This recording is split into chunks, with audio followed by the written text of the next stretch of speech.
If you've decided to cancel a Peacock free trial, follow these simple steps to ensure the process is completed smoothly. Step 1. Log into your account.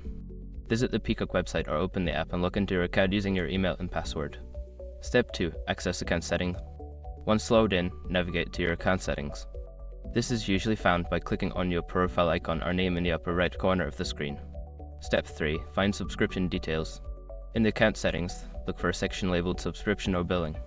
Click on it to view your current subscription status and trial details. Step 4. Select Cancel Trial. Within the subscription details, you should see an option to cancel your free trial. Click on this option and follow any prompts that appear to confirm your cancellation. Step 5. Confirm cancellation.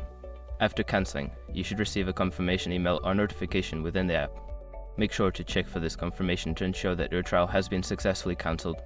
By following these steps, you can easily cancel your Peacock free trial before it converts to a paid subscription.